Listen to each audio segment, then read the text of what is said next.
பாசமொழி அக்கா கனிமொழி அவர்களை வருக வருக என வரவேற்கின்றோம். நெய்வேலி சட்டமன்ற தொகுதி சார்பாக நம்முடைய சபா ராஜேந்திரன் அவர்களுக்கு வாக்குகளை சேகரிக்க வந்து கொண்டிருக்கின்ற நம்முடைய அக்கா அவர்களை நம்முடைய நெய்வேலி சட்டமன்ற தொகுதி சார்பாக நெய்வேலி தொகுதி சார்பாகவும் கூட்டணி சட்டம் வருக வருக வரவேற்கின்றோம்.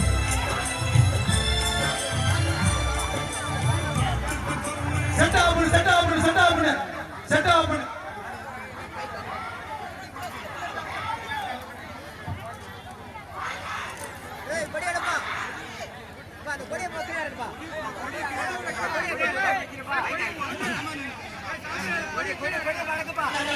அன்பான வரவேற்பிற்கு என்னுடைய மனமார்ந்த நன்றியை தெரிவித்துக் கொள்கிறேன். மிகச் சிறப்பான இந்த கூட்டத்தை ஏற்பாடு செய்து தந்திருக்கக்கூடிய நம்முடைய மாவட்ட கழகத்தின் நம்முடைய மாவட்ட கழக செயலாளர் அமைச்சர் உங்களோடு உங்களில் ஒருவராக பழகக்கூடிய நம்முடைய மாவட்ட கழகத்தின் செயலாளர் கணேசன் அவர்களே, தொகுதி பார்வையாளர் துரைசாமி அவர்களே, தலைமை செயற்குழு உறுப்பினர் ராஜபாண்டியன் அவர்களே, மாவட்ட பொருளாளர் தங்கபாணி அவர்களே, பொதுக்குழு உறுப்பினர்கள் புகழேந்தி அவர்களே, அறிவழகன் அவர்களே, பாரி அவர்களே, முன்னாள் ஒன்றிய உறுப்பினர் பாலமுருகன் அவர்களே, நகர செயலாளர் குருநாதன் அவர்களே, தலைவர் ஞானமொழி அவர்களே, ஒன்றிய கழக செயலாளர்கள் குணசேகரன் அவர்களே, சந்தோஷ்குமார் அவர்களே, இந்த நிகழ்ச்சியிலே கலந்து கொண்டிருக்கக்கூடிய கூட்டணி இயக்கங்களை சார்ந்த நிர்வாகிகளே, திராவிட முன்னேற்ற கழகத்தின் கூட்ட முன்னோடிகளே, முன்னணி செயல் வீரர்களே, சகோதரர்களே, சகோதரிகளே, நம்முடைய அன்பு தலைவர் கலைஞரின் உயிரினும் மேலான அன்பு உடன்பிறப்புகளே, உங்கள் அத்தனை பேருக்கும் என்னுடைய வணக்கத்தை நன்றியை நான் தெரிவித்துக் கொள்கிறேன். நம்முடைய முதலமைச்சர் அண்ணன் தளபதி அவர்கள் தேர்ந்தெடுத்து உங்கள் கைகளிலே ஒப்படைத்திருக்கக்கூடிய வேட்பாளர் சபா ராஜேந்திரன் அவர்களுக்கு உதயசூரியன் சின்னத்திலே வாக்களித்து அவரை வெற்றி பெற செய்ய வேண்டும் வேண்டும் வேண்டும் என்று உங்களை எல்லாம் வேண்டி கேட்டுக்கொள்கிறேன்.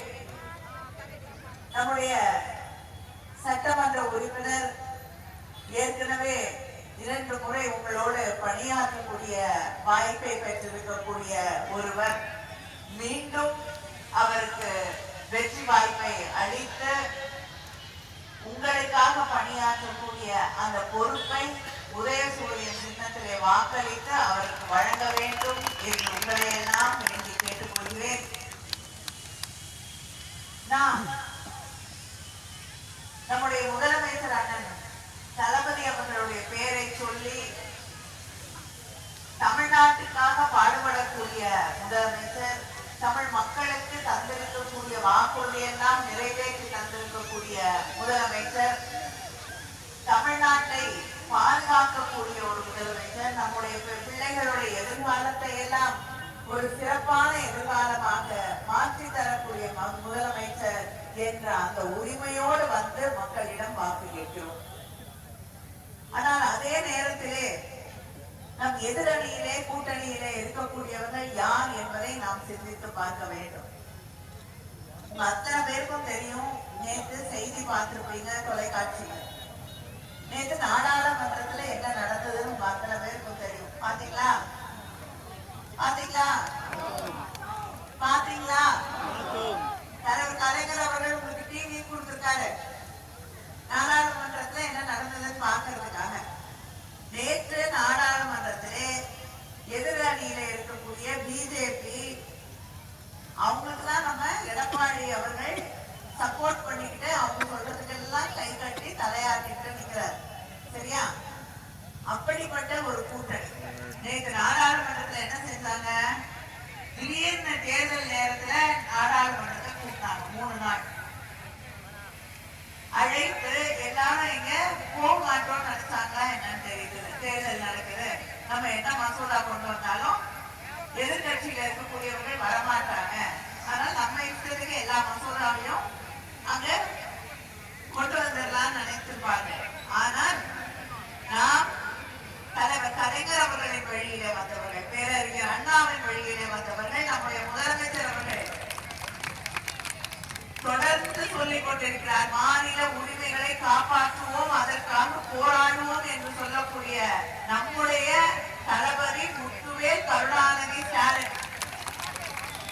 அதனால முதலமைச்சர் என்ன சொன்னாரு, தேர்தல் வேலையெல்லாம் நாங்க பாத்துக்கிறோம், நீங்க அங்க போங்க, தமிழ்நாட்டுடைய உரிமையை பாதுகாப்பதற்காக அங்க போங்க. அங்க போகும்போது மகளிர் உரிமைக்காக, மகளிருக்காக இடஒதுக்கீடு கொண்டு வர நாங்க. என்ன இடஒதுக்கீடு? நாடாளுமன்றத்துல 33%, அதே போல சட்டமன்றத்துல 33% பெண்களுக்கு வாய்ப்பளிக்க வேண்டும், தேர்தலில் நிற்கிறதுக்கு வாய்ப்பளிக்க வேண்டும் என்று சொல்லி அந்த 33% இடஒதுக்கீடை கொண்டு வராங்க. சரி, இடஒதுக்கீடு கொண்டு வாங்க, நியாயமா பெண்களுக்கு வாய்ப்பு கொடுக்கும், யாரும் மறுக்கல. இதுக்குதான் தலைவர் கலைஞர் அவர்கள் தொட்டு நம்முடைய முதலமைச்சர் வரை தொடர்ந்து அங்கே போராடி கொண்டிருக்கிறார்கள், வாதாடி இருக்காங்க. பெண்களுக்கும்